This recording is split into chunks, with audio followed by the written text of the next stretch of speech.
গণশুনানির আয়োজন করেছে জেলা প্রশাসন। এ বিষয়ে আরও জানাতে কপিলমুনি বাজার থেকে আমাদের সঙ্গে যুক্ত হচ্ছেন রামিম চৌধুরী।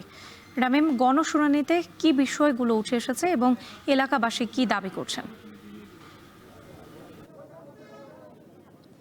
রাত্রি পাইকগাছা উপজেলার এই যে কপিলমুনি বাজার, এটি কিন্তু এই অঞ্চলের বেশ পুরনো এবং ঐতিহ্যবাহী একটি বাজার।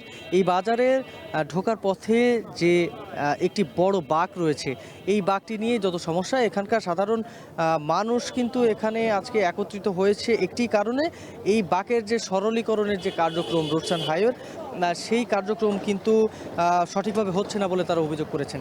এখানে মূলত এই বাঁকটি সরলীকরণ করার জন্য কিন্তু বেশ কয়েকদিন ধরেই কিন্তু বিশেষ করে গত 2023 সাল থেকেই এই কার্যক্রম চলছে। তবে এখানে বাঁক সরলীকরণের যে মূল কার্যক্রম সেটি কিন্তু হচ্ছে না বলে এখানকার সাধারণ মানুষ তারা আমাদেরকে জানিয়েছেন।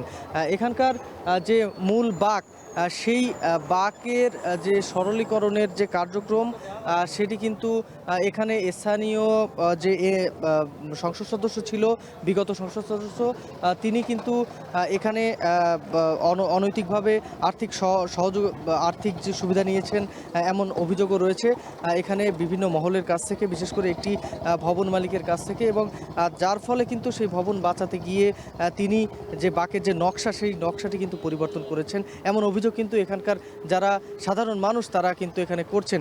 আমরা কিছুক্ষণ আগেই দেখেছিলাম যে এখানে সাধারণ মানুষ কিন্তু একত্রিত হয়ে এই গণশুনানির আগেই কিন্তু তারা এখানে এসে প্রতিবাদ জানাচ্ছিলেন এবং তারা বলছিলেন যে এই যে এর আগের যে নকশা ছিল সেই নকশা ঠিক ছিল, তবে পরবর্তীতে যে নকশা পরিবর্তন করা হয়েছে সেটি কিন্তু একেবারেই খারাপভাবে করা হয়েছে, যার ফলে কিন্তু এখানে একটি বড় শিক্ষা প্রতিষ্ঠান রয়েছে, মাদ্রাসা রয়েছে, সেই মাদ্রাসার একটি ভবন এরই মধ্যে কিন্তু ভেঙে ফেলা হয়েছে।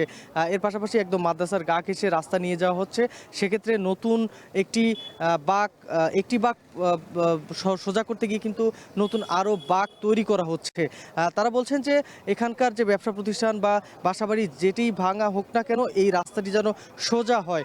আর সেক্ষেত্রে যে কোনো ভবন বা যে কোনো বাড়ি কিন্তু তারা ভাঙতে প্রস্তুত আছে, এখানকার এলাকাবাসী কিন্তু সেটাই বলছেন। আপনি যে রাস্তাটি দেখছেন, এই রাস্তাটি নিয়ে কিন্তু সমস্যা। ঠিক সামনে এই রাস্তাটির সামান্য একটু সামনে দেখলেই কিন্তু একটি বড় বাঁক দেখতে পাবেন এবং এখান থেকে সোজাসুজি যে নকশাটি সোজাসুজি নিয়ে যাওয়ার কিন্তু পরামর্শ দিচ্ছেন এখানকার স্থানীয়রা। এখানে আমরা কিছুক্ষণ আগে দেখেছি মাদ্রাসার শিক্ষার্থীরা কিন্তু এখানে এসে কালো কাপড় বেঁধে তারা দাঁড়িয়েছিলেন এবং প্রতিবাদ জানাচ্ছিলেন যে শিক্ষার্থীদের এই যে মাদ্রাসা, এটি কিন্তু এখানকার সবথেকে পুরনো একটি মাদ্রাসা এবং এই মাদ্রাসার একটি ভবন এর মধ্যে ভেঙে ফেলা হয়েছে, 2 তলা একটি ভবন।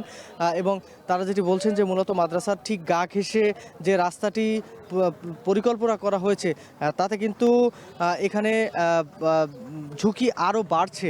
এই বাঁক সরলীকরণ করতে গিয়ে কিন্তু এই বাঁকের যে মূল যে কাজ সেটি কিন্তু হচ্ছে না।